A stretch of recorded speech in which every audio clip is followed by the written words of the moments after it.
Can you hear me now? Oh, good morning. Good morning. Good morning. Morning, we can hear you. Okay, awesome. Awesome. Thank you guys for joining us. I want to say thank you. Thank you to Carlina. Thank you to Patrice. These are, well, Patrice is one of our members and Carlina is our marketing associate.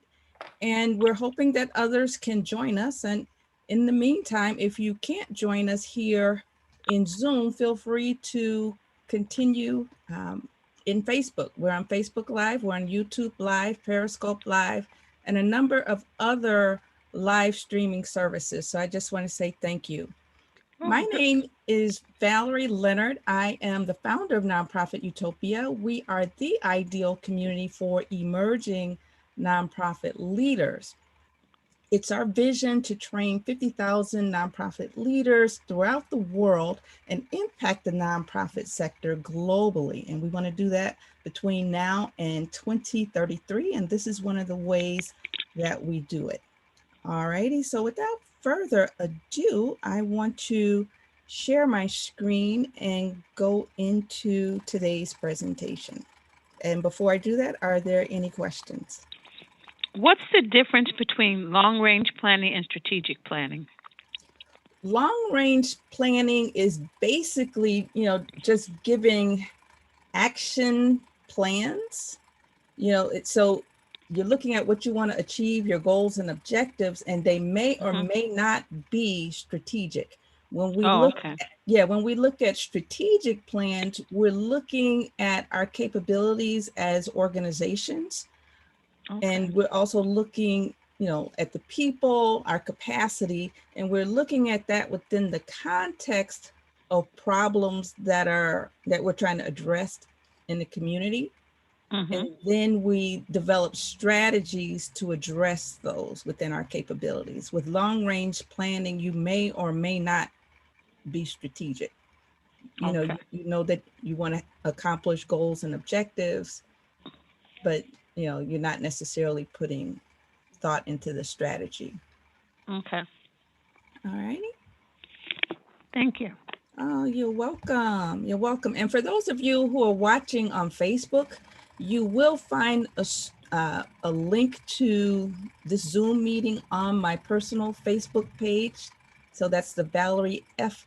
Leonard Facebook page. You will see a link to the Zoom meeting. And you'll also see a link to the Zoom meeting in the description for this live stream. Okay, so just in case you want to join us, but we're not going to wait. We're just going to go right into our presentation.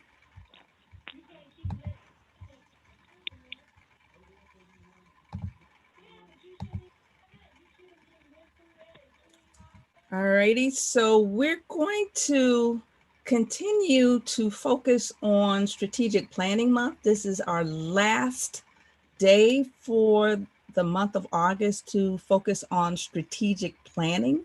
We had a lot to cover, and you'll see a number of videos on YouTube as well as in the Nonprofit Utopia community. We started off focusing on the community needs assessment. And before you get into any strategic planning process, any program development process, you really, really need to understand the needs of the community, and not only the needs of the community, but also the assets. So we've shared with you ways that you can develop that assessment, the tools that you can use to do your research, and ways you can identify the people who can help you with those problems or help you solve the problems, and then ways that you can identify issues and coming up with some, um, I guess, assumptions about how you might address them. And then the theory of change builds upon the community needs assessment. And at that point, you are looking at cause and effect, and you're looking at the data that was generated from the community needs assessment. And then you are making your own hypothesis or telling us what you think are the problems and what you think might be the solution. So you're making a hypothesis as to how you can make the desired change. And then after that, you are looking to assess organizational stakeholders. So that could be the organization itself, the board, it could be staff, it could be your partners, it could be your clients, anyone who has a vested interest in the decisions, whether they're friend or foe. You want to make an assessment as to, what their strengths and weaknesses are within the environment, and you look at the opportunities and the threats within the environment. And then you also want to look at how they can be of assistance in helping you to achieve your goals and objectives. And then after that, you develop a mission statement, and your mission statement should also be relevant to what's going on in the community, because there's no need in doing a strategic plan, doing a program, or doing a business or service, if you are not being responsive to the needs of the community. And then after that, we talked about we talked about the definition of your statement, of your vision statement. And your vision statement is basically a broad statement as to what you think the state of affairs in your community, in your organization, with your clients is going to be as a result of the strategy. So realistically, you may never achieve your vision, but you should always strive to it. So an example of what I'm talking about is, often organizations may make a vision of eradicating poverty. We know, in fact, that we may never ever get rid of poverty, but if we are ambitious in developing our strategic plans and programs such that we're trying to make sure that we get rid of poverty in our communities without getting rid of the people who are impoverished, then that's a lofty vision. After that, we talked about core values. Those core values are really those absolutes, those things that is really intangible, but they guide our principles. They guide how we make our decisions. They guide the strategic plan. They guide our programs and services and the way we behave toward one another, the way we behave toward clients and community. And then after that, we focused on how to actually craft those statements. And ideally, you don't want to craft these statements in a vacuum. You want to craft these statements with your team. So it's not just one person's vision. You want to make sure also that you get buy-in from the people who are going to be most impacted. And then we shared with you sample strategic plans from a traditional standpoint, and then we shared with you the on-strategy model, and then we shared with you the balanced scorecard model. And again, we have videos on YouTube that will have videos for all of these webinars that we did in the month of August. So go to Nonprofit Utopia in YouTube and you can catch up. And if you are a member of the Nonprofit Utopia community, feel free to post any questions or problems that you might have in your own strategic planning process. We can set up office hours. We can also share with you tools that you can use to develop, each one of these segments that we talked about. And for those of you who are not members, feel free to join us. You can go to nonprofitutopia.mn.co. If you join us within 24 hours, we'll give you 2 hours of coaching where we'll coach you through the whole process. So what we're going to cover today, we'll have actually a very short session. Today, you can see that we only have 2 items on the agenda, and that's basically sharing with you how to develop implementation plans so that you can monitor your strategic plan. And we'll be sharing an example from a traditional plan as well as from a balanced scorecard. Okay, just one moment. Now, what you see here, this is a section of a page of a strategic plan that I developed for a client about 3 years ago. And this was a traditional plan, which meant that, it was, relatively lengthy. By the time we got done, I think we had about 85 pages. The plan itself was not 85 pages. The plan itself was about 15 to 20 pages, but we wanted to make sure that we shared the data so that people could understand fully, the methodology for the strategic plan, as how we based our assumptions, based on what was going on in the community and based on the data and various analyses of who the organization was, from the top down. So we looked at the board, we looked at the strengths and weaknesses of the board itself, we looked at potential clients, we did a competitive analysis, we did an assessment of all the assets in the community, the people and the institutions, and looked at how they could help. We did a statement of core values, mission, and vision. They actually tweaked that. So I'm sharing that, not so much in the order that it occurred, but in the order that I remember it. So it was a very, very comprehensive strategic plan. And this is just one section of a page that really summarized the strategies.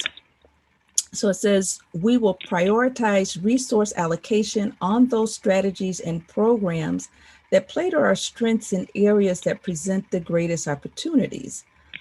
Likewise, we will minimize investment in or avoid altogether those strategies that play to our weaknesses in areas that pose the greatest threat.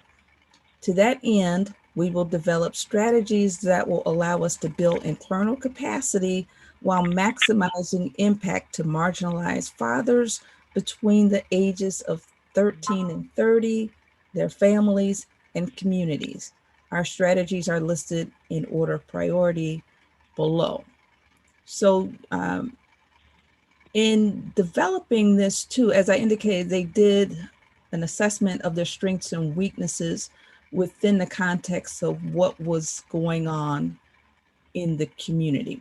So their first priority was to build organizational infrastructure. The second was to create an online app to develop emotional intelligence and better decision-making for male adolescents. And then the third priority was to develop a regional resource hub for fathers. Okay, and this is an implementation plan for the first strategy. So the first strategy was to build organizational infrastructure that will support leadership transition, research and development, and sustainability. So you can see there are a number of goals and objectives, forgive me, and action steps. At the time the plan was written, they were going through a period of transition. So rather than hold up the plan, we didn't fill out this accountability section. This was developed after the planning process. And then this area here is the timeline. So they started the process in 2016, and then it was a 3-year plan for 2017, 2018, and 2019. And this is it's divided in quarters. So this plan was done in the summer. So the first quarter of implementation was the third quarter, which would start, June? Start in July. So starting with July, going through December, and then the other years had all 4 quarters. So their first goal was to develop a case for funding and fundraising plan that is informed by their strategic plan, their budget, and programmatic goals and objectives for December 2016. And their objective was to diversify their funding base and pursue alternative funding streams. And then they developed a list of action steps. So the first thing they needed to do was develop a case for funding, and that would be completed by the end of the fourth quarter in 2016, so by the year end. Then they wanted to identify keystone funders. Again, they wanted to do that by the end of the year. That would be done in conjunction with developing their case of support and fundraising plan. And then obviously they wanted to have a fundraising plan. And after that, they wanted to start implementing the fundraising plan. And the first step for that would have been to automate their donor management system. And that was to occur the first quarter of 2017. So between January and March of 2017.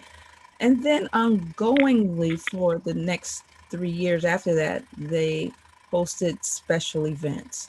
So in case you didn't catch on, anything in this dark bluish gray, that indicated when the actual item was being addressed. Okay, so the next goal was to develop a consistent revenue stream. And how were they going to do this? They were going to do it by raising funds to pay for the executive director and other staff. And obviously the action there is to pay the executive director, and that would occur quarter one, 2017. At that point, the executive director, didn't have a steady salary. They were in the process of raising funds for the salary for the executive director. A lot of what he did was volunteer.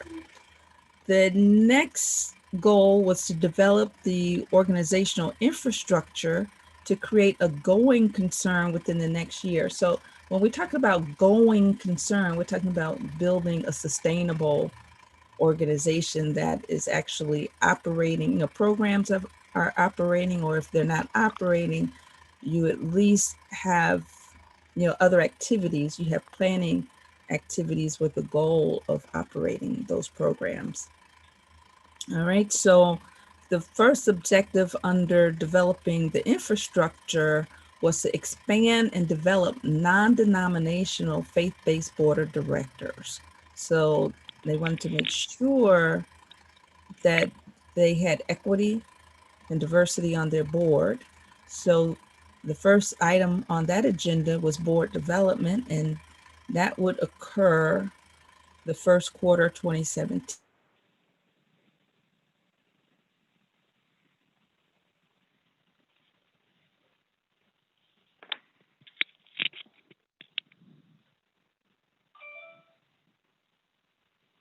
I can't hear you. Hello? Hey, Valerie? I can't hear her. Me either. Hello? Oh, now I can. Valerie, you were gone for a few moments. I can't hear her. Hello? Hello?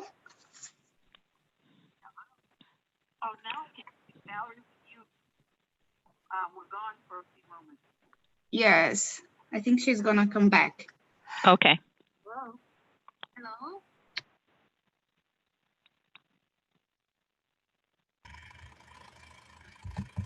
Can you hear me now? Yes. Okay, we lost connection. Hold on, let me. All right, I do apologize for that. We lost no problem. Internet connection. Okay. Okay.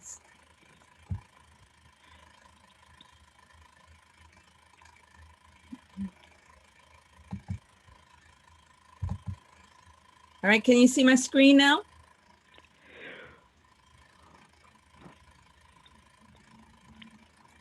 All righty. Can you hear me now? Yes, I can hear you. Okay. Yes. All right. All righty. Yes. So thank you. So the next thing they wanted to do was develop organizational infrastructure to create a going concern within the next year. And I believe I defined what a going concern was. And just in case you didn't hear me at the time, a going concern is an organization that is moving towards sustainability, right? So there's regular activity, program activity, planning activity on a regular basis. And they also wanted to strengthen their internal operating systems. They wanted to expand their base of volunteers, and they wanted to rebrand the organization.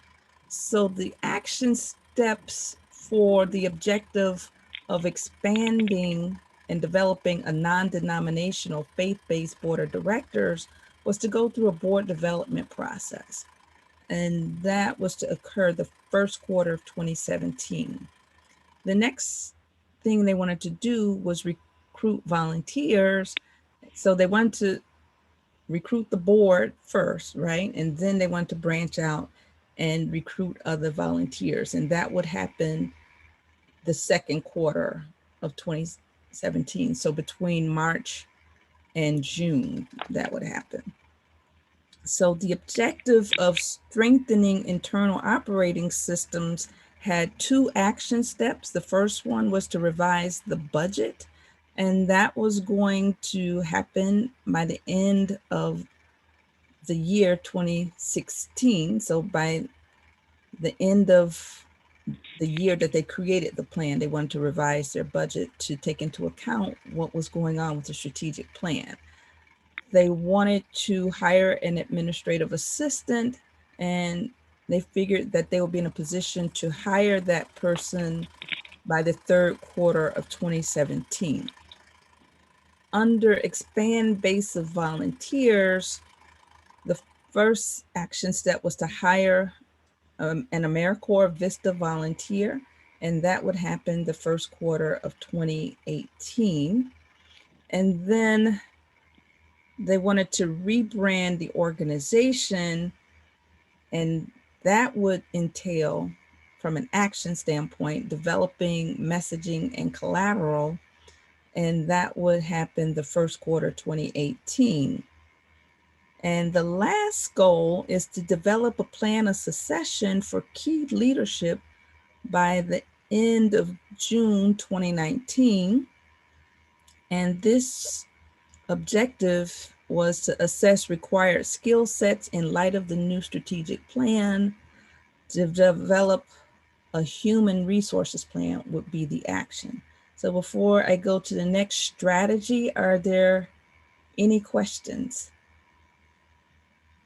No questions on Facebook. Okay. Thank you.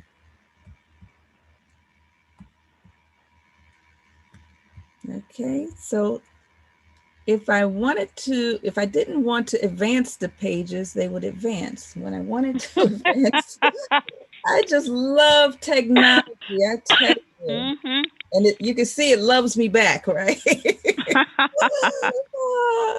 All right, so the second strategy was to capitalize on institutional knowledge base to create proprietary online educational software to develop emotional intelligence and better decision-making for male adolescents. So their goal was to roll out one innovative product publication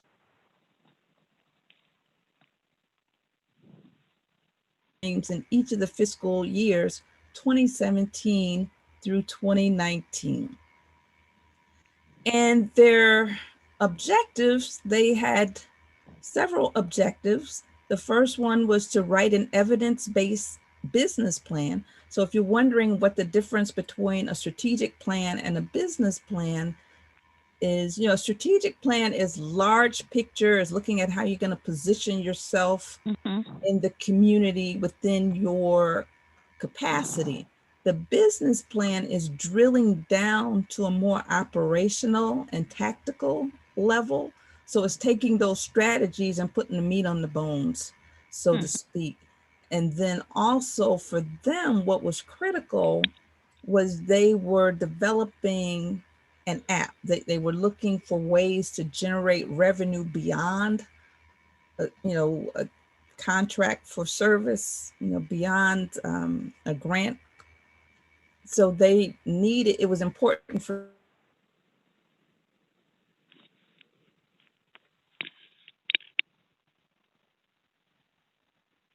We lost you again.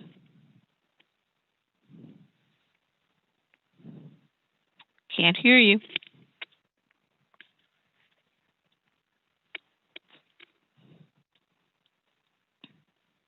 Hello? I think she's gonna come back again. Yeah, there's a problem with Zoom today. Mm.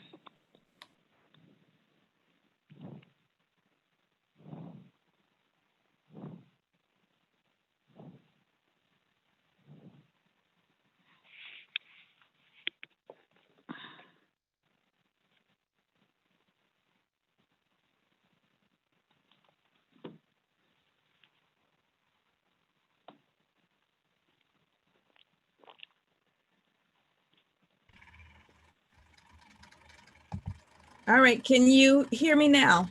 Yes. Yeah, Okay. yes. Yeah. Again, that was my internet connection.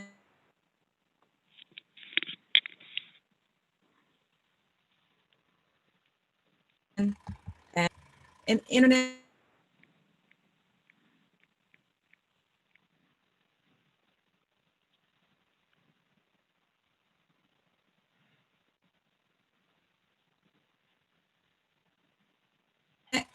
issue. It might be on the street. They may be interfering with.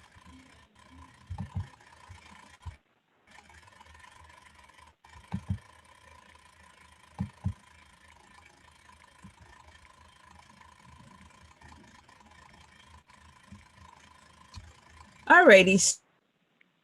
So again, they want to write an evidence-based business plan. So not only a business plan for the organization, but a business plan for products and services they would focus on that would generate revenue beyond a grant.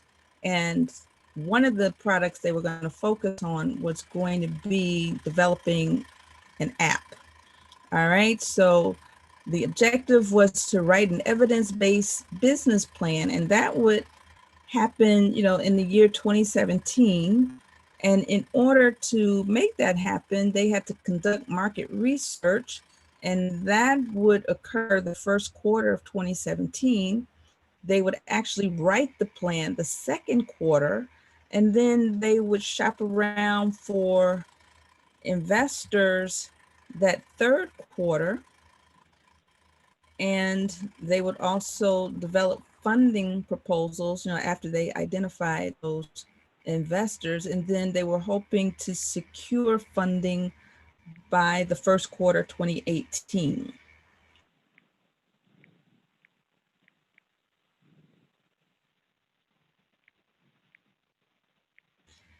The next objective website, as well as any workshops that they may have.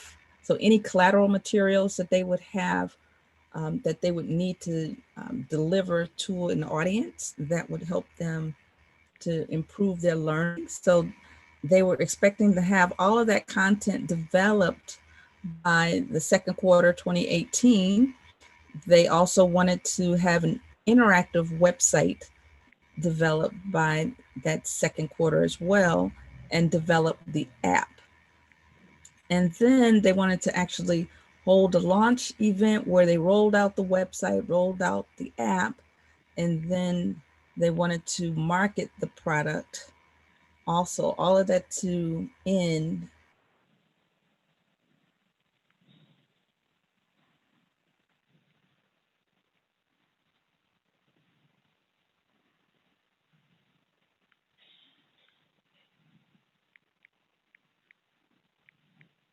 by the third quarter of 20. Still, they were in a transitional process.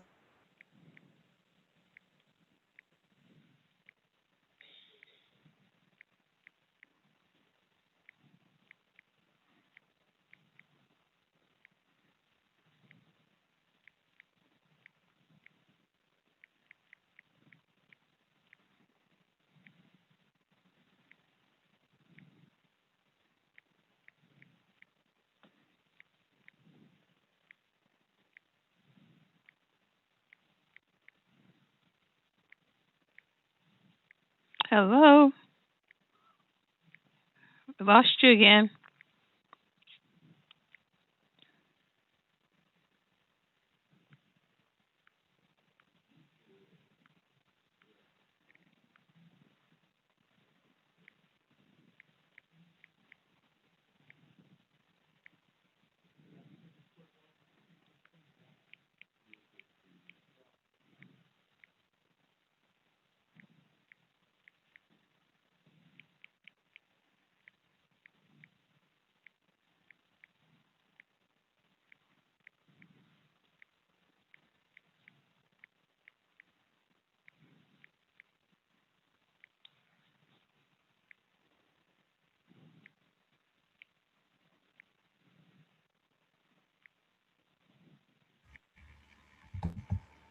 Alrighty, guys.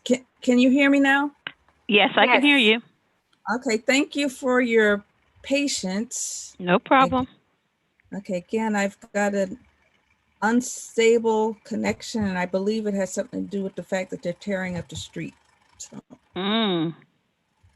So I apologize. Like I said, this is not normal for me to lose connection so frequently.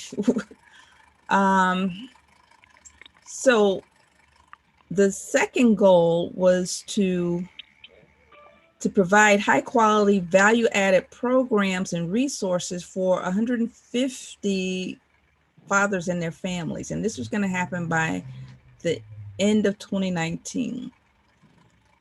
And notice these are SMART goals. The third one, we will create 3 scalable program models that can be replicated in various locales by 2019.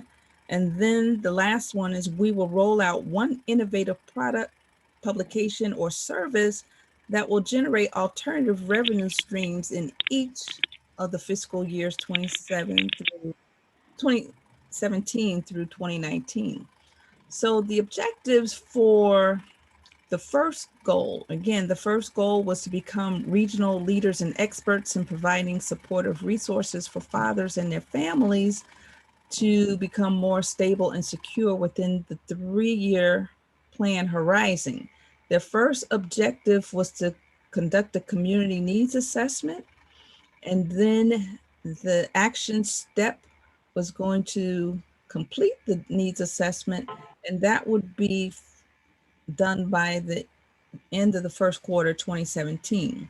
So you're probably wondering, why would they need to do another needs assessment? Didn't they do that, as part of this, right? So they did the community needs assessment for the local community that they were located in, and then they did an environmental scan for the organization in general. This community needs assessment would really focus on, on the resource development, because when we started this plan, they were providing, I guess, a bunch of workshops to fathers and some direct services. And the rationale for the strategic plan was to figure out ways they could pivot and reinvent themselves. So in order to reinvent themselves as a community resource hub, that would require yet another community needs assessment, if that makes sense. And you should always, regardless of when you do your community needs assessment, it should always be revisited anyway.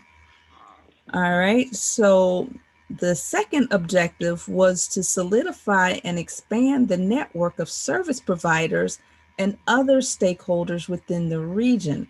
And the way they would do this would be to execute MOUs that would provide evidence of a partnership, as well as— What is MOU? Oh, thank you. I have a habit of using jargon. MOU is a memorandum of understanding. Okay. And what a memorandum of understanding does is it outlines the project, the goals and objectives, the roles and responsibilities of each partner, and what they intend to provide to make sure that this project, is in fact successful. typically MOUs are not legally binding. The thing that would typically, and again, you'll need to consult an attorney. I am speaking to an attorney. The thing that, what would typically distinguish them from an enforceable contract would be the exchange of money. And we often see that in many cases, these MOUs, so you were asking a rhetorical question to make sure that I broke it down to other people. We know you know what an MOU is and way beyond. So thank you for bringing me back to earth. No problem. Okay. So what I find in many MOUs that we do, they're not specific enough, to make sure that people are held accountable for their deliverables.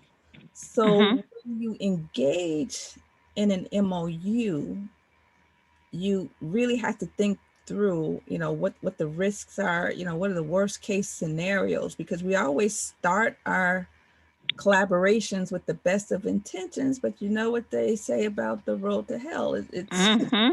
Yep. Definitely.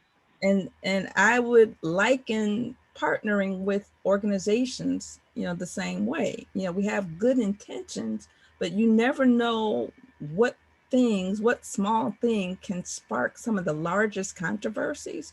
So our idea for developing this MOU early in the game was to have them think about, in a very comprehensive way, what they wanted to achieve, how do you hold people accountable, and what are the risks and what are some of the worst case scenarios that could occur, and then make sure that those are accounted for in the document. Whether it's legally binding or not, it's some magic behind putting stuff in writing and, putting in front of people and making them remember. So they wanted to have that done by the second quarter 2017. And then the next objective really was assigned to 3 goals. The objective was to provide evidence-based, culturally relevant products, services, and referrals. And the way this would be achieved would be through the various actions. They want to host special events, and they would do those on a quarter, looks like an annual basis. So at the end of every year, they wanted to host a mentoring program, and that was ongoing. They wanted to do train the trainer events, and that would happen, it looks like once a year. And then they wanted to do workshops for fathers in the second quarter of each year. And then they also wanted to focus on wealth creation, and that would occur the third quarter of 2017. They wanted to develop an issue campaign because they were going to change their focus from providing direct services to becoming more of a policy and advocacy organization that would do capacity building as well as provide resources. And then they would establish their Fathers Club by the second quarter of 2019, and then do an evaluation of all of their programs by the third quarter of 2019. And then this section here at the bottom, this focuses on those activities that would help them roll out their products and services. Again, they were looking to do an educational app that will help fathers to actually become better parents to their school-age children. And this would occur at the end of 2016. And they also wanted to begin to generate revenues beyond just grants. They wanted to have their interactive website done by the second quarter of 2017. and start a podcast the first quarter of 2018, and then start doing publications by the fourth quarter of 2018. All right, so are there any questions? I believe those are the three strategies for them. And then I just want to share an example using the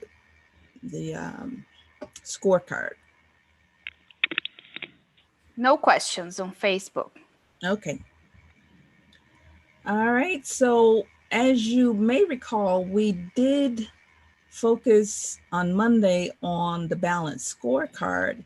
And basically, the balanced scorecard is another framework for strategic planning. It helps you to easily pull things together all on one page. And don't be fooled by the fact that they were able to get everything on one page. There's a lot of work that goes behind every item on this single page. So when we do the balanced scorecard, it takes into consideration what's going on in the community, and it's also taking into consideration your mission and your vision. And it starts out, when we look at the strategy map, this section here is called the strategy map.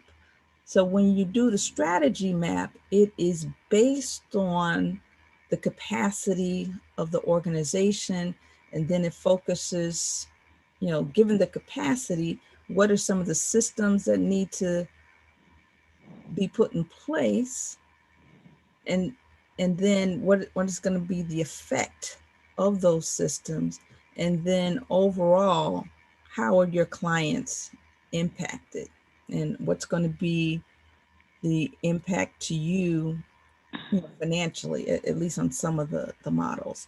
So this example here is from the Mayberry Community Action Agency, and I got this from the Community Action Partnership, and this is a section, of one of their reports. And it was, they were demonstrating how to use the balanced scorecard. All right, so their mission was helping people, changing lives by offering opportunities through education, wealth building, advocacy, and community organizing that empower low-income residents to achieve self-sufficiency. And their vision, assuming that they got this right? If they were to work themselves out of the job, what would the world look like? Their vision was a thriving, self-sufficient Mayberry, powered by a community alliance delivering cost-effective, high-impact services to citizens in need. And their strategic themes were operational excellence, strengthening partnerships, high-impact services, capacity building. So once they laid down their groundwork, again, they focused on their capacity. So their capacity building was to improve knowledge, skills, and abilities. They wanted to increase employee motivation and improve use of technology. And the way they got to that particular section is they did an assessment of their own internal capacity and capabilities and prioritized. Those would be the areas that they would work on. And if they improve their capacity, it would lead to improved partnering, improved program development, and improved service quality, which would in turn lead to diversification of funding and improved cost assessments. So if their processes were improved, then this would be the result. And then also the result of partnering, improving partnering systems, so to speak, that would improve their advocacy, over the long term, and improving their service quality. Not only would it improve cost effectiveness, but it would improve family outcomes because everybody knows the higher quality services lead to better outcomes. All right, so diverse funding and improved cost effectiveness would lead to improving community outcomes. And that is also, the community outcomes are also impacted by improved family outcomes. So if our families are doing better, then we expect our communities to do better. And at the same time, remember the improving partnering, that leads to advocacy, and then that in turn to improve outcomes. All right. So, hi, Ramona. How are you? Hi, Val. I'm good. Sorry I missed the first section. I've been running all morning. Okay, I get it. I get it. And Leslie, hi. How are you? Okay. I'm doing well. Of course, I've told you about some of the crises that are going on over on this side of the town. So sorry about coming in so late. Hi, Ramona, and everyone Good, else. And Hi, good morning. we've got good morning. we've got Patrice and Carlina as well. Hi, Good Patrice and morning, Carolina. Good morning. Okay. Hello, welcome. Thank you. Alrighty, awesome. So now when we look at how we're going to implement the strategies that are outlined on the map, we have to indicate the objectives, the indicators, the targets, and how we're going to do it, what initiatives are going to be done. So again, we're going to start at the bottom. This area focuses on improving the capacity, of the organization. So they're going to start off with improving the knowledge and skills and abilities of their staff. They want to increase employee motivation, and they want to improve the use of technology. So how are they going to measure it? They're going to look at the employee skills assessment scores. They're going to look at the culture survey scores, and then they're going to look at the paper usage. And then their target for employee skills, they want to make sure that 8 out of 10 people, I'm not quite sure what they want to do. I believe they want to see them in the 60th percentile. And then for the culture survey scores, no, I'm sorry. Yeah, this doesn't line up like I thought it would. So employee skills, I guess they would want to see 8 out of 10 that are going to engage in career development activities. And then they want to be in the 60th percentile for that score, the cultural survey score. And then they want to see paper usage be reduced by 15% from last year. And the initiatives that they are going to use in order to do that would be career development. They have implemented the Balanced Scorecard initiative and then the Smart Cap program. All right, so under the improved systems, we see that the objectives are to improve service quality, improve partnering, and improve program development. And the measurements or indicators would be for improved service quality. They should see, they're going to use the client access score. And for improved partnerships, they're going to use the family development scale. And then for improved program development, they're going to use a community scaling tool. So the targets for their client access score, they want to see at least 85%. And they want to have have a 1 point greater than or equal to a 1.5 increase. All right. So the community scaling tool, they want a 90% score. And how would they utilize that? They would do an online access program, and then they will also have partner outreach.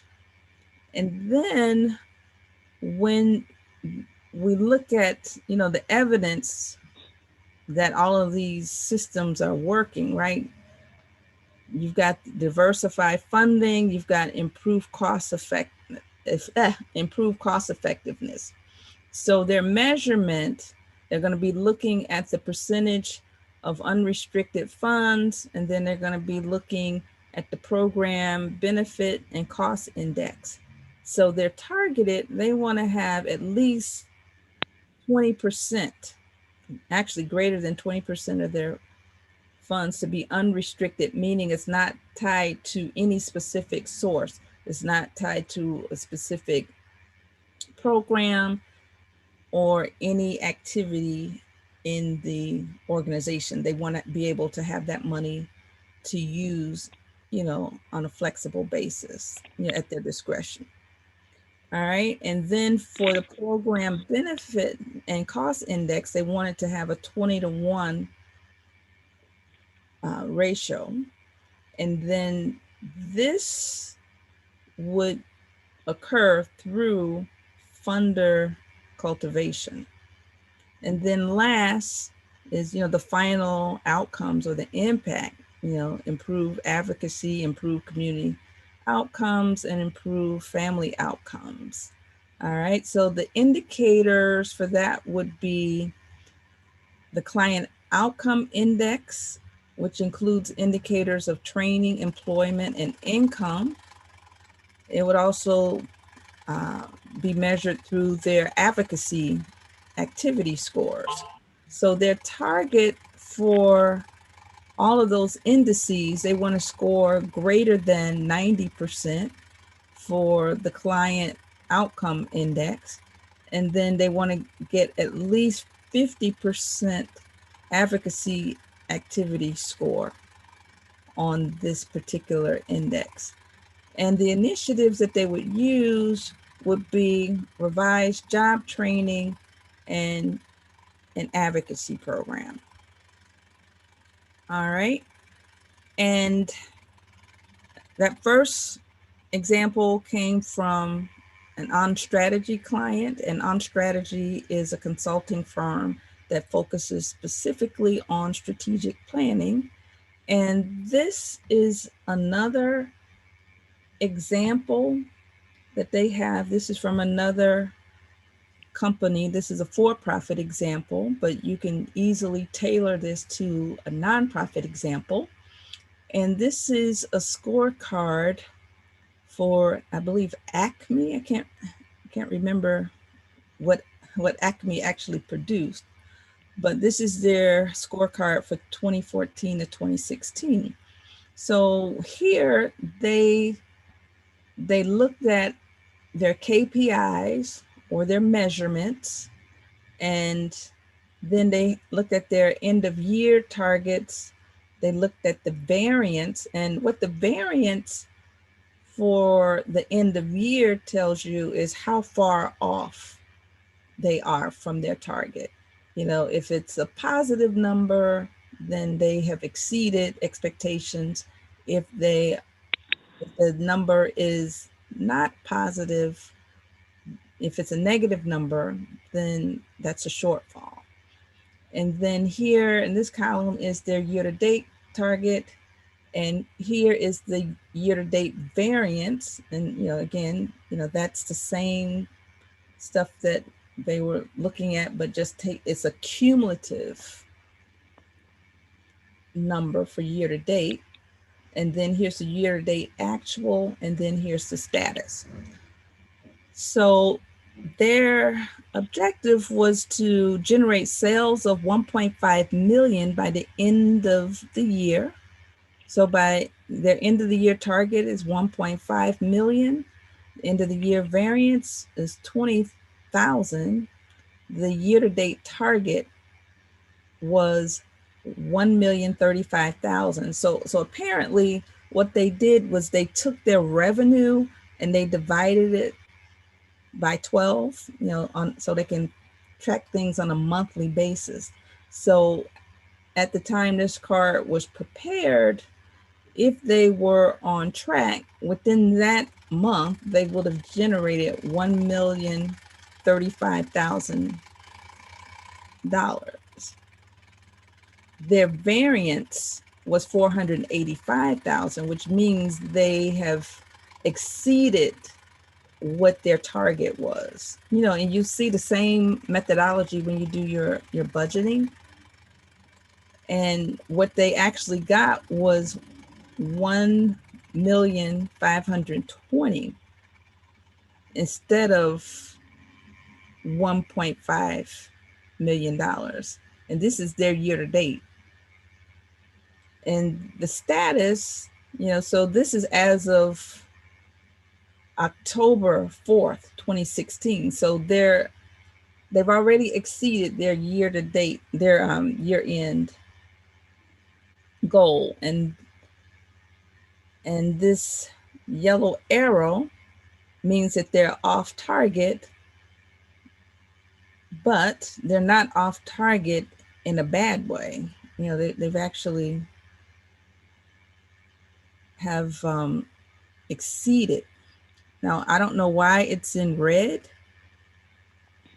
if they have actually exceeded their target.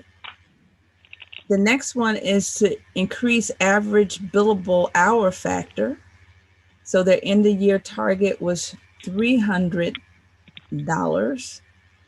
The end of year variance was $5.14, and they exceeded their target by $260 for the year end. And the variance for the year to date, so for the first 10 months, was $45.14, and their year to date actual was $305.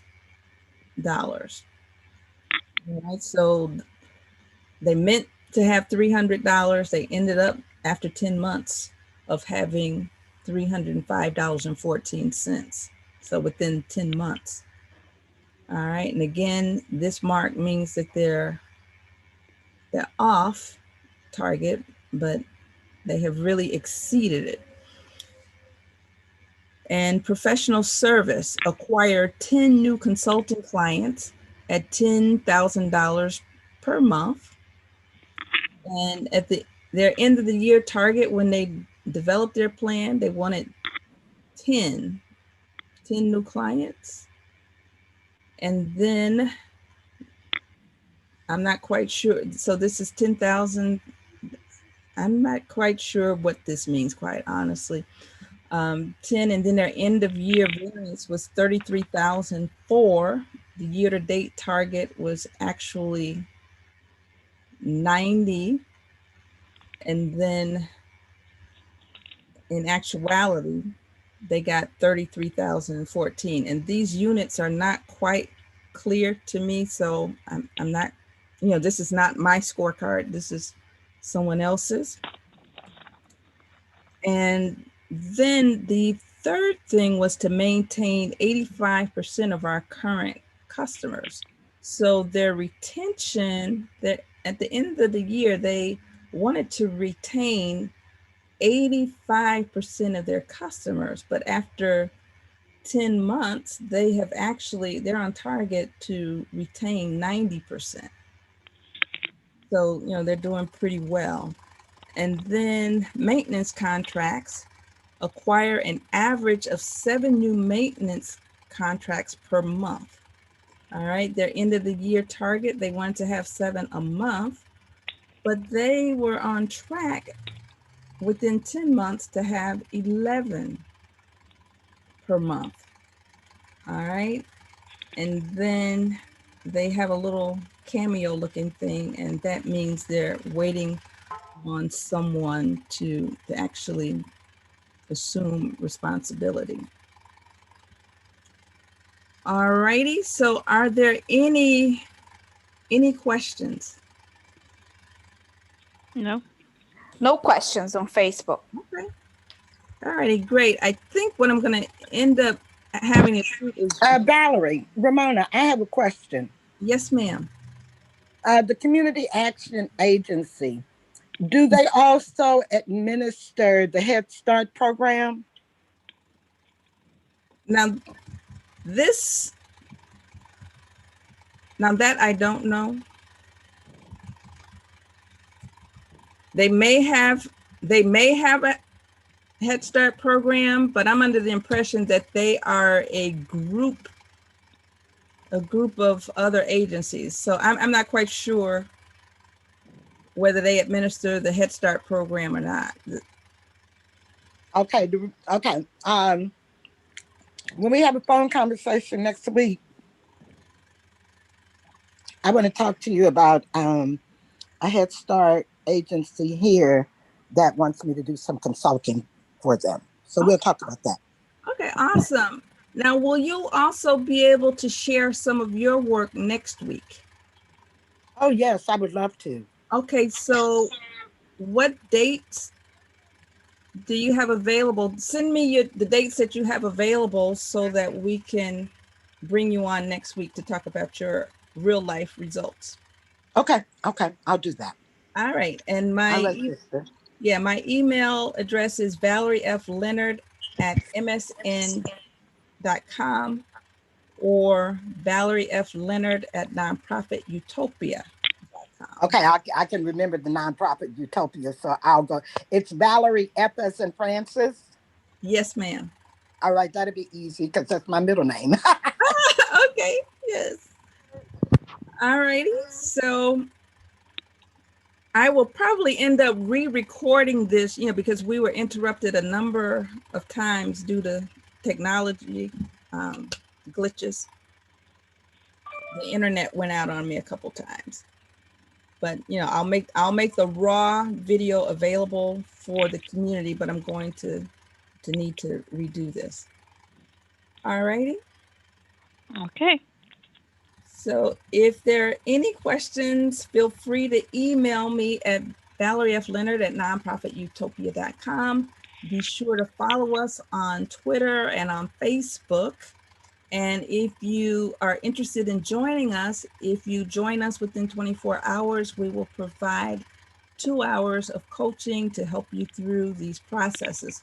If you are a member, if you have any questions or comments, want any of these tools, we will make those tools available to you, and this video will be in in our forum. And just know that because of the fact that the internet went down a couple times, I'm going to be re-recording. All right, thank you so much for joining us. No problem. Thank you for presenting. Take Good care. stuff. Be Thank you. safe. Another Have an excellent excellent weekend. presentation. Okay. Regardless of Bye-bye. the glitches. Okay. All right. Thank you. Thank you. You're welcome.